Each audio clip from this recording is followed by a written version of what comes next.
I grew up in a household where there was trauma that wasn't addressed from probably my mom's side. My mom, when she had me, she was 15. So she was kind of growing up while I was growing up. So she had a lot of struggles. My mom's cousin, he offered us a place to stay at his house. It was one night he came up, my mom and my stepdad were in the bed sleeping, and he came up to my room.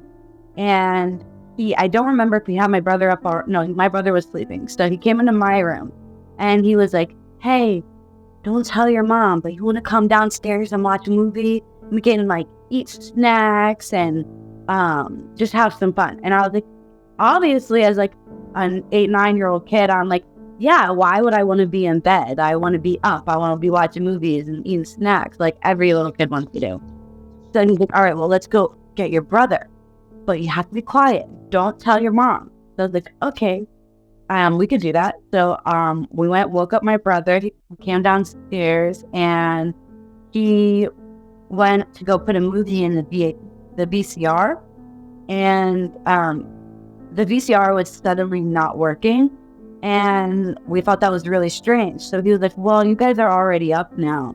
And you're probably not going to go back to bed really easy. So what do you guys want to do? You guys want to hang out and eat snacks and stuff?" And we're like, "Yeah, of course." So, he lets us eat like Cocoa Krispies and like big bowls of cereal and stuff. And then as we're eating the cereal and we're having fun talking and making jokes and stuff and laughing, he's like, "Hey, you want to play Truth or Dare? Have you ever played Truth or Dare before?" And we're like, "No, we never played Truth or Dare before." And so he basically set it up like it was a really fun game and you can dare each other to do really funny, crazy, silly stuff. So my brother and I started off with like, "Oh, I dare you to lick the window," or, "I dare you to eat this hot sauce," like just silly stuff. And then it turned really weird. And he was like, "Well, I dare you to pull your brother's pants down." And that was really weird to me. And my brother and I looked at each other like, "No, that's not right." And he's like, "Come on, guys, it's just a game. It's really fun."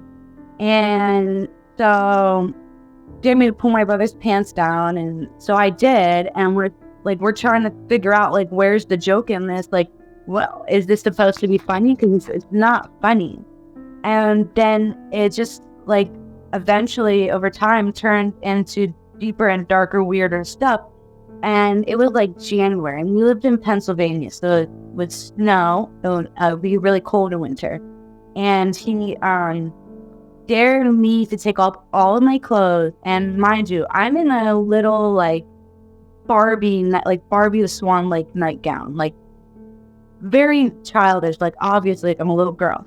And it's just creepy. He dared me to take off all my clothes. And I had to, the way the house was set up was like, it kind of was like the living room, laundry room, or bathroom, laundry room, and it would go into the kitchen, but it would be like in a circle because the bathroom had 2 doors. So the 2 doors of the bathroom were open. And he dared me, I had to run around the house in a circle, through that loop, like the little lap around, he dared me to do it like 5 times or 9 times or something like that, something weird. But he wanted me to run around the house naked so he could smooth. He pulled down his pants and he wanted us to look at him. And obviously that's weird because he's a grown man and we're kids. And so I covered my face and I asked my brother if it was safe to look. And while I was holding my hands over my face, like I heard him like just being ugly. I don't remember what he was saying. I just know he was just being ugly that I wouldn't look. And he's like, "You need to look, you need to look." Eventually he like gave up and my brother said it's okay to move my hands from my face. And then at one point, he was like, "Okay, now it's your turn to pull your underwear down and let me look." And I was like, no, like, that's weird. But he had a spotlight. And again, he threatened to throw me outside in the snow if I didn't do it. And so I pulled my underwear down for him, and he pulled a spotlight out and was shining on me. And he was like staring at it for like a good like 20 seconds. Like it just felt like forever. And I just wanted so badly to just like cover myself, but I didn't want to be thrown in the snow naked in the middle of January.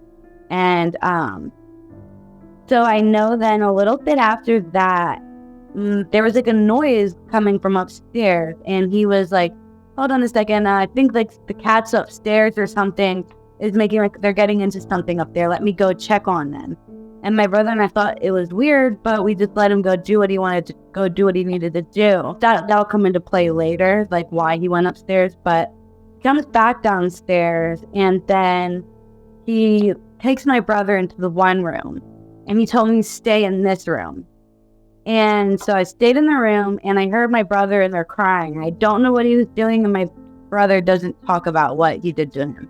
But I know that he did something to my brother under the blankets, told my brother to stay there. Then he came to me and took me under the blanket. And he told me, do you know that girls have more than one hole down there? And I thought, no, I didn't know that. And he was like, well, let me show you. So he proceeded to take my underwear down and touch me in the areas where there were more than one hole, like where you pee and whatever. So it was just very invasive, and I was saying like, no, I really don't want, like, it's okay. And I was very uncomfortable, and I heard my brother in the other room like yelling, don't touch my sister, don't touch my sister. So he got up, he's like, hold on, got up, ran in the room and hit my brother and told him to shut the F up. And so my brother, I heard him in there crying. He came back in the room, and by that time, I ran to the other couch and threw a blanket over myself and just kind of like turned myself to the side and like faced the back of the couch. Because even though I was small, I knew, like, my instincts told me this isn't right and it's not okay. And whatever he's doing to me, it can't go any farther, because this is not okay. This is very, very, very, very uncomfortable. So I went and laid on the couch, faced the back of the couch, and I felt him come run up behind me, and I now know is he was humping me, and he basically ejaculated on the back of the blanket, because I felt the back of the blanket get wet, and it was very weird and uncomfortable. And I never came out from under the blanket that night at all. And I just stayed under the bed or under the blanket. And the next morning, my stepdad came downstairs, and he was very curious as to why his kids were downstairs and not upstairs in their beds where they sleep every night. And he was like asking questions like, why are they down here? And he was like, oh, we were just watching a movie or something. And so what happened, the reason why he went upstairs the night was because we lived in an old house, and for whatever reason, there was a lock on the outside of my mom and my stepdad's bedroom door. What he did was he went upstairs and fixed he had like a screwdriver and it was like a latch lock, and he fixed the screwdriver so my stepdad couldn't get out, because every night my stepdad would get up in the middle of the night to go to the bathroom. So that's what the noise was the night before, while he said he had to go check the cats. He was going upstairs because my stepdad was trying to get out of the room, but my stepdad was in a groggy sleep. He was just like, I'll just go back in the morning. Maybe the door is jammed. And when he got up in the morning, the door was unlocked and he was able to get out, saw us on the thing. But my brother and I wouldn't talk about it at all for a really long time. But we were still living in his house, and it was really hard. And he would, to keep us from telling my mom what he did, he would just taunt us, just say things to us during the day, like, don't say nothing, and just be mean to us, and was a completely different person after that point, like a monster. And then he had a girlfriend who had a little kid, and they were over one time, and we weren't allowed downstairs because I'm not sure where my mom was or what she was doing. I think she might have been working, but obviously my mom didn't know about the situation, so she thought we were still safe being there. And he sent the little kid upstairs. He said, you're not allowed downstairs to come get breakfast or eat anything until your mom gets here, because you're not eating my effing food that I have. So he sent the little kid upstairs with a Pop-Tart to eat in our faces and was like, ha ha ha ha, you can't eat anything. So it was just a very terrorizing us every day to keep us from speaking, and we were scared of him. Either he would just completely ignore us and, pretend we weren't there and pretend it didn't happen or whatever, just basically making us feel like it was invalid or whatever we thought happened or whatever happened, we thought it happened there. And he would just call us.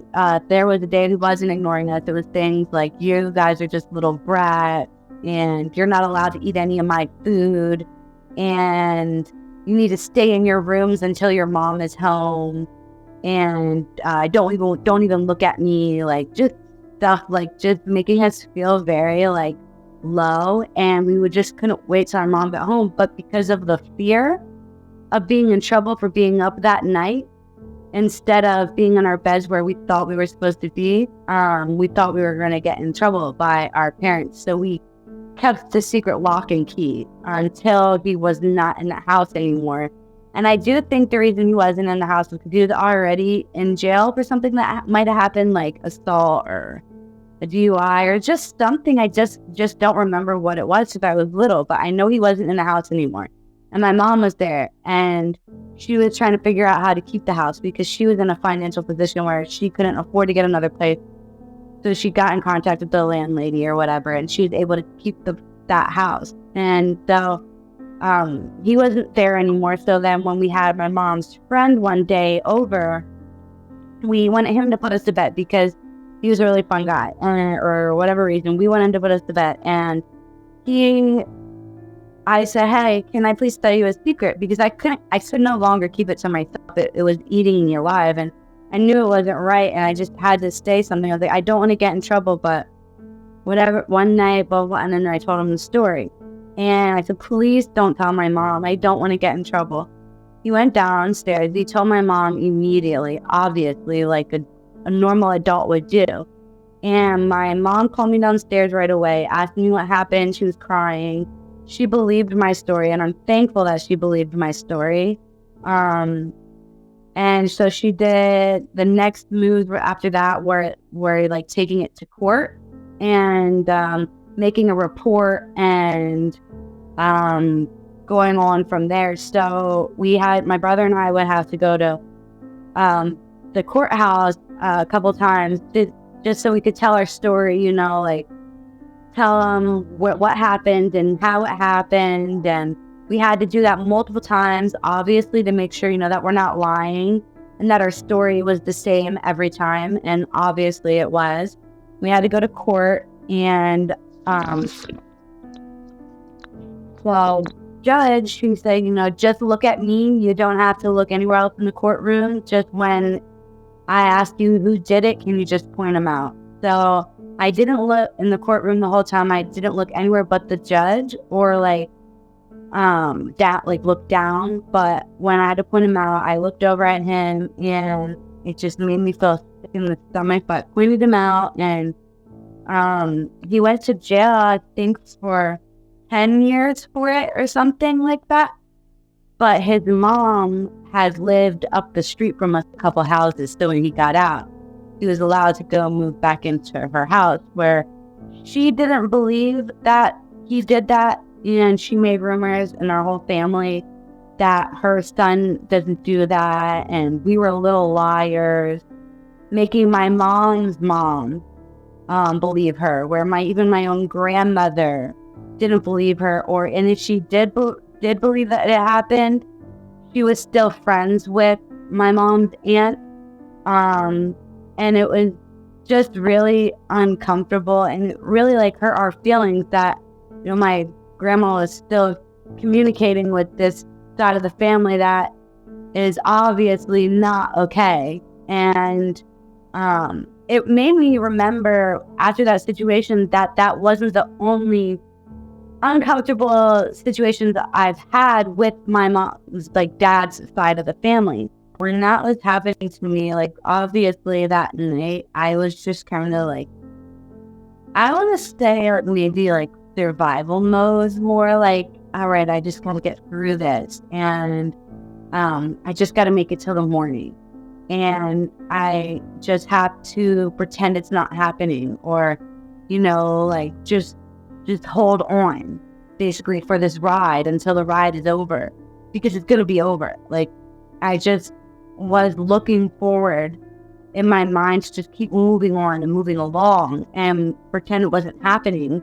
And just as like after the situation had happened, I tried really hard not to think about it. Whereas I was just thinking, I tricked myself into thinking like, it's not that bad what happened to me, and I'm okay, so it's fine. But it really wasn't fine. And I would tell myself things like, it could have been a lot worse. There are other people in worse situations where they've been really hurt and they've been abused more than once, or they've gone through so much worse than me. So I'm fine. But really, by me telling myself that, I was also saying, it was okay that happened because I'm fine. But it wasn't okay. It's not right, and you don't do that to a child at all. And to make them believe that it was their fault. I thought, like, in court, he was going to be like doing, in my mind, I was like, he's going to be doing like this to me, like dead, or I don't know why I thought that, but I just thought, like, I'm just going to get, like, if looks could kill, thrown at me from him. And I just was so scared and so nervous because it was such a big thing for me to go through in third grade and go to court and talk to all these people in suits and tell them, all these strangers, what happened to me, when we're taught, not to, like, don't touch my privates, and like, these are my privates, and you're exposing that to strangers, especially when you're told not to even talk to strangers, but you're supposed to trust that these strangers are gonna help you.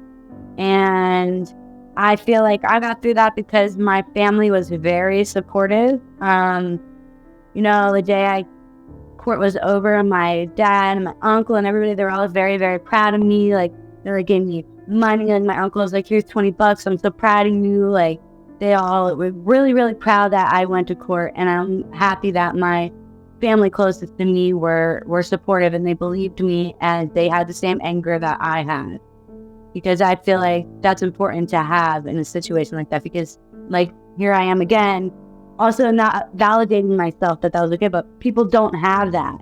People go through worse experiences, but doesn't mean that it was any less of a bad experience for me. And I have to tell myself more that was, just because people go through worse doesn't mean that it wasn't bad for me. I feel like I was really confused at what was happening, and I didn't really understand what was happening because I was kind of in like a tunnel vision at that point. Like, just to me, I'm telling myself, just stick to the script, tell him what happened, point to him, and then it'll all be over.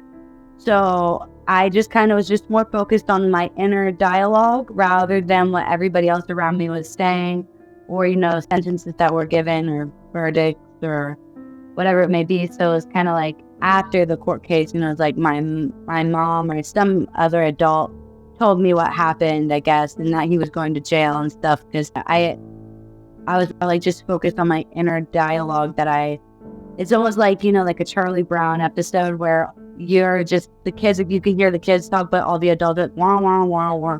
That's kind of how it was for me. It was like just little, and everything was, I'm little and everything else was big, and just focused on what I was supposed to do in that situation. I usually feel like also it could be like defense for me not protecting my brother. So I feel like some of it is I have to protect everybody else, and I have to look out for people. So I have to know who's the predator around me, because I didn't protect my brother in that situation how I felt like I should have.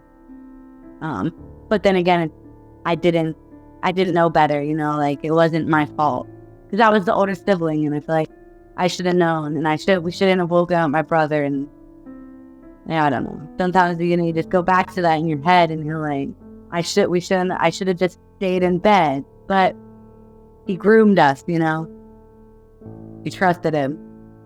I haven't been to like therapy or anything like that, but my grandma, she's always been very supportive, just because of things she's gone through, and she's always been a very supportive person to me, and she's always been somebody that had my back, and I just knew like I was unstoppable because I had her on my side. And I always like, like music really helped me through a lot, and just like reading inspirational things, sometimes like Bible verses and stuff like that, just helps me to remind me, that I am here, I am validated, I am strong, and I am a person that exists in this world.